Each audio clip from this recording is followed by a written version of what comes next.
Good morning, my dear students. Today we are going to do our chapter My Childhood, which is your chapter number 6 of Beehive book. So, in this chapter, before starting our chapter, we should read these points. Let us go through this. Can you think of any scientist who have also been statesman कि क्या आप किसी ऐसे scientist के बारे में सोच सकते हैं जिसने एज स्टेट्समैन सर्व किया हो, मतलब जिसने स्टेट को भी सर्व किया हो, right. A P J Abdul Kalam whose projects in space. So all of you are aware of about A P J Abdul Kalam. He was our former president, right. So whose projects in space, जिसके projects ने space में, defence में and nuclear technology में हमें guide किया है, India को guide किया है इनटू द 21st सेंचुरी. कौन सी सेंचुरी में? 21st सेंचुरी में. Became our 11th president in 2002. और वो क्या बने? 11th प्रेजिडेंट बने 2002 में. तो उनकी जो ऑटोबायोग्राफी है उनका, उसका नाम क्या है? Wings of fire. उन्होंने इसके बीच में क्या बोला है? अपनी चाइल्डहुड की बात की है, ठीक है. तो ये जो एक्सट्रैक्ट आज हम पढ़ने जा रहे हैं ये विंग्स ऑफ फायर में से ही लिया गया है, मतलब जो उनकी ऑटोबायोग्राफी है उसमें से एक पार्ट उठाया गया है, ठीक है. एक्सट्रैक्ट हम एक पार्ट को बोलते हैं. सो शुरू करते हैं. I was born in to a middle class Tamil family. वो कहते हैं कि मेरा जन्म कहाँ हुआ? एक मिडिल क्लास तामिल फैमिली में हुआ. जो कहाँ पे है? वो कहाँ पे रहती थी family? Island town of Rameswaram, ठीक है. एक आइलैंड टाउन था. आइलैंड आपको पता है पीस ऑफ लैंड होता है जो सराउंडेड बाय वाटर होता है, ठीक है. एक टापू है, ठीक है. वहाँ पे रामेश्वरम में वो रहते थे in the erst while Madras state, जो पहले मद्रास स्टेट हुआ करती थी. तो वो अपने फादर के बारे में बता रहे हैं. My father Zainul Abedin had neither much formal education nor much wealth. वो कहते हैं कि मेरे जो फादर थे, जैनुल आबदीन उनके फादर का नाम था. वो कहते हैं कि उनके पास ना तो ज़्यादा फॉर्मल एजुकेशन थी, मतलब उनके पास जैसे हम स्कूल में जाके पढ़ते हैं वैसी कोई एजुकेशन उनके पास नहीं थी, ना ही उनके पास ज़्यादा वेल्थ थी, मतलब ना ही उनके पास ज़्यादा प्रॉपर्टी थी. डिस्पाइट दिस डिसएडवांटेजेस, ये कमियां होने के बावजूद भी उन्होंने क्या क्या पोजेस करते थे? वो ग्रेट इननेट विजडम थी उनके पास. इननेट विजडम होता है जो पैदाइशी आपके पास विजडम हो, मतलब जो आप समझदार होते हो, ठीक है. एंड अ ट्रू जेनरॉसिटी, और वो बहुत काइंड थे, मतलब वो एक काइंड पर्सन थे और वो बहुत समझदार थे. He had an ideal helpmate in my mother. तो उनकी जो आइडियल हेल्पमेट थी, आइडियल मतलब कि जो उनकी जो मतलब बेटर हाफ थी, उनकी जो मदर थी, मतलब उनकी वाइफ हो गई, जैनुल आबदीन की वाइफ, उनका नाम क्या था? अशियामा, मतलब ए पी जे अब्दुल कलाम की ये मदर है. I do not recall the exact number of people she fed every day. तो यहाँ पे वो क्या कह रहे हैं कि मैं ये याद नहीं कर पा रहा कि मेरी मदर एक दिन में कितने लोगों को खाना खिलाती थी, but I am quite certain. वो कहते हैं लेकिन इस बात के लिए पूरा श्योर हूँ कि that far more outsiders eat with us than all the members of our own family put together. कि हमारे साथ उतने हमारे घर की फैमिली के मेंबर नहीं होते थे जितने आउटसाइडर हमारे घर में खाना खाते थे, ठीक है. तो ये बात वो यहाँ पे कह रहे हैं, मतलब इस पैराग्राफ में उन्होंने हमें इंट्रोड्यूस करवाया है अपनी फैमिली के साथ, ठीक है. उनकी ब्रीफ इंट्रोडक्शन दी है कि उनके फादर के क्या फीचर्स थे, उनकी मदर कैसी थी. तो ये चीज़ें आपने याद रखनी है और वो कहाँ रहते थे, ठीक है. So let us proceed toward next paragraph. I was one of many children. वो कहते हैं कि मैं भी बहुत सारे बच्चों में से एक वो बच्चा था. अ शॉर्ट बॉय, कैसे? अब वो अपने फीचर्स बता रहे हैं, ठीक है. A short boy with rather undistinguished looks, मतलब कि उनकी ऑड लुक्स थी, देखने में बहुत अच्छे नहीं थे, थोड़े ऑड दिखते थे. Born to tall and handsome parents, लेकिन उनका जन्म जो था वो टॉल मतलब ऊँचे लंबे जो उनके पेरेंट्स थे, ठीक है, हैंडसम पेरेंट्स थे, वहाँ पे उनका जन्म हुआ. We lived in our ancestral house. और वो कहते हैं कि जो हमारा पुश्तैनी घर था, इनहेरिटेड मतलब जो उनको अपने जैसे ग्रैंडफादर से मिला, ठीक है, वहाँ पे वो रहते थे. Which was built in the middle of the 19th century. और वो घर कब बना? मिडल ऑफ 19th सेंचुरी में बना, ठीक है. It was a fairly large पक्का हाउस. और वो घर कैसा था? पक्का हाउस था, ठीक है, मतलब वो देखने में जैसे कच्चे हाउस होते हैं वैसा नहीं था, वो एक पक्का हाउस था. और वो किससे बना था? लाइमस्टोन एंड ब्रिक से, ठीक है. लाइमस्टोन एक बिल्डिंग मटेरियल होता है जो हम सीमेंट वगैरह में यूज़ करते हैं, और उसके साथ साथ ब्रिक से वो बना हुआ था. और वो कहाँ पे सिचुएटेड था? मॉस्क स्ट्रीट इन रामेश्वरम, ठीक है. मॉस्क स्ट्रीट पे वो लोकेटेड था. कहाँ पे? रामेश्वरम, जो हमने ऊपर पढ़ा है, ठीक है. My austere father used to avoid all inessential comforts and luxuries. तो वो कहते हैं कि ऑस्टर मीन्स होता है सिंपल, स्ट्रिक्ट एंड सिवियर, मतलब एक सिंपल लिविंग जो पसंद करता है इंसान. ठीक है। तो वो कहते हैं कि मेरे जो ऑस्टर फादर थे वो सारे जो इन एसेंशियल कम्फर्ट्स थे, इन एसेंशियल मतलब जो ज़रूरी नहीं थे, जैसे बिना ज़रूरत की जो चीज़ें थी वो चीज़ वो कभी लाइक नहीं करते थे कि हम उन चीज़ों को लेके आएँ, ठीक है। वो लग्जरीज कभी वो पसंद नहीं करते थे। कहने का मतलब क्या है कि वो सिर्फ वही चीज़ें लेके आते थे जो रहने के लिए बहुत ज़रूरी हो, ठीक है। एसेंशियल कमोडिटीज़ लेके आते थे। However all necessities were provided for, मतलब जो भी नेसेसिटीज़, यही है एसेंशियल कमोडिटीज़ जो हैं, वो कहते हैं कि जितनी नेसेसिटीज़ की जो चीज़ें थी, मतलब जो भी रहने के लिए खाने के लिए हमें चाहिए वो सारा कुछ हमें मिलता था। इन टर्म्स ऑफ फूड, मतलब रहने के लिए जैसे हमें खाना चाहिए, मेडिसिन चाहिए, क्लोथ्स चाहिए, तो ये सारी चीज़ें वो उनको पूरी तरह प्रोवाइड करवाते थे उनके father. In fact I would say mine was very secure childhood, तो वो कहते हैं कि मेरा जो बचपन रहा है वो बहुत सिक्योर रहा है, मतलब बहुत अच्छा रहा है। बोथ मटीरियली एंड इमोशनली, मतलब मटीरियली भी उनको कोई कमी नहीं हुई, मतलब किसी चीज़ की उनको कभी कमी नहीं लगी, और इमोशनली भी उनको हमेशा सपोर्ट मिली। So let us proceed towards our next paragraph. तो वो कहते हैं कि second world war broke out in 1939, जब सेकेंड वर्ल्ड वॉर जब ब्रोक आउट हुई, ठीक है, शुरू हुई 1939 में। When I was 8 years old, वो कहते हैं कि तब मेरी एज क्या थी, 8 years old का था मैं।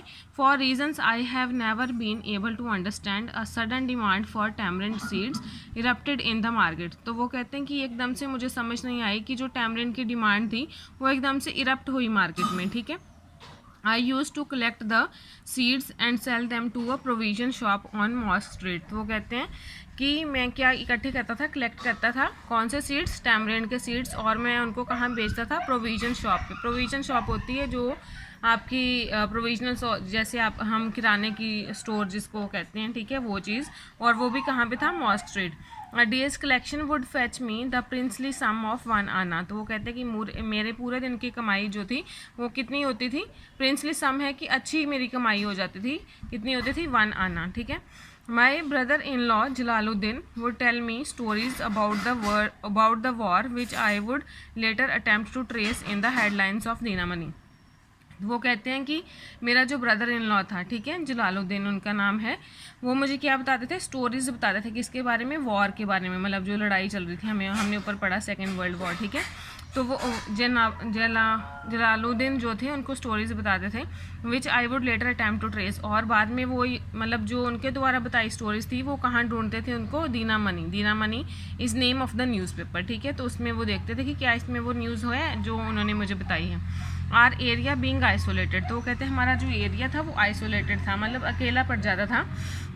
Was completely unaffected by the war, इसलिए उस पर कोई ज़्यादा जो वॉर का प्रभाव था वो नहीं पड़ा, क्योंकि वो एक आइसोलेटेड एरिया था। जैसे हमारे यहाँ पे कोई गांव दूर पड़ जाए बॉर्डर से तो वहाँ पे इतना इफेक्ट नहीं पड़ता, ठीक है, ऐसे।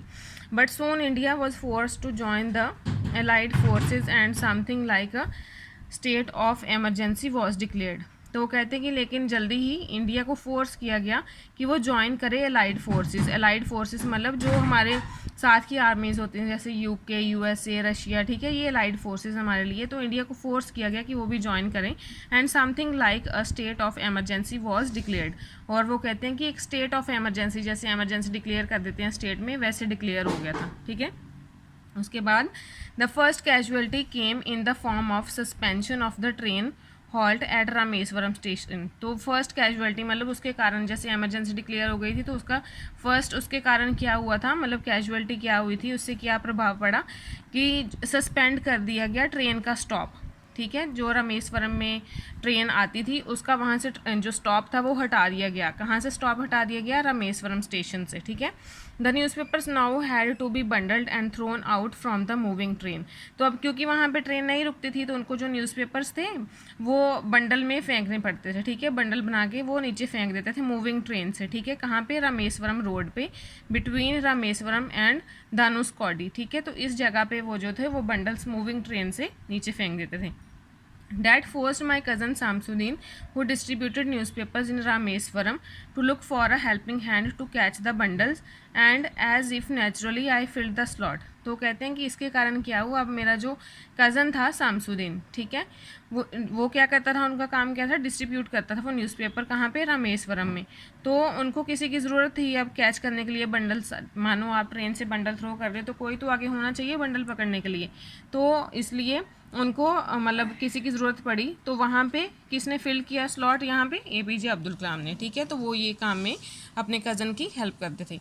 Shamsuddin help me earn my first wages half a century later. तो वो कहते हैं कि शामसुद्दीन ने मुझे हेल्प किया कि मैं अपनी जो फर्स्ट वेजेस थी वो अर्न कर सकूं, मतलब उनकी जो फर्स्ट जैसे वेज होता है जो आपको काम करने के बाद जो पैसे मिलते हैं, ठीक है। तो उसमें किसने हेल्प की, शामसुद्दीन की वजह से उनको फर्स्ट वेज मिली। हाफ अ सेंचुरी लेटर मतलब कुछ समय बाद, I can still feel the surge of pride in my earning my own money for the first time. तो कहते हैं कि मुझे मतलब अभी भी याद है कि मुझे कैसे बहुत एक अच्छी फीलिंग आई, मतलब बहुत प्राइड फील हुआ कि मैंने अपने आप से पैसे अर्न कर किए, ठीक है, कि मैंने खुद की इनकम अर्न की फर्स्ट टाइम के लिए, ठीक है। उसके बाद अब हम नेक्स्ट चलते हैं। Every child is born with some inherited characteristics. वो कहते हैं कि हर एक जो चाइल्ड होता है वो कैसे जन्म लेता है, उसमें कुछ इनहेरिटेड करेक्टरिस्टिक्स होते हैं। इनहेरिटेड का मतलब होता है जो आपको अपने पेरेंट्स से मिलते हैं, ठीक है, वो वाले फीचर्स जो आपको अपने पेरेंट्स से मिलते हैं। Into a specific socio economic and emotional environment and trend in certain ways. तो वो कहते हैं कि हमें अपनी जो फैमिली होती है, जैसे आपके पेरेंट्स हैं या आपके ग्रैंड पेरेंट्स हैं, तो उनसे हमें क्या मिलता है, सोशियो इकोनॉमिक और इमोशनल एनवायरनमेंट में वो हमारी हेल्प करते हैं, जो करेक्टरिस्टिक्स हमें उनसे मिलते हैं। सोशल इकोनॉमिक मतलब जो सोसाइटी में रहने के लिए आपकी हेल्प करते हैं, ठीक है। इकोनॉमी आपको पता ही है क्या होती है। इमोशनल एनवायरनमेंट, इमोशनल मतलब जैसे आप इमोशनली कुछ चीज़ों से अटैच होते हो तो वो सारी चीज़ें आपको कहाँ से आती हैं, अपने पेरेंट्स से मिलती हैं, ठीक है। तो हमें ट्रेन किया जाता है उसमें किसी वे में बाय फिगर्स ऑफ अथॉरिटी, मतलब जो हमारे पेरेंट्स हैं वो हमें इन चीज़ों में ट्रेन करते हैं, ठीक है। आई inherited honesty and self discipline from my father, ठीक है। तो वो APJ अब्दुल कलाम क्या कहते हैं कि मैंने इनहेरिट की, मतलब मैंने अपने फादर से क्या लिया, ऑनेस्टी। ऑनेस्टी आपको पता ही क्या होता है कि आप जब ऑनेस्ट रहते हो अपने साथ, ठीक है, कि मैं ये काम सही कर रहा हूँ, ये काम गलत कर रहा हूँ, तो वो चीज़ को हम ऑनेस्टी बोलते हैं। तो वो कहते हैं कि ये चीज़ मैंने अपने पेरेंट्स से ली, अपने फादर से ली।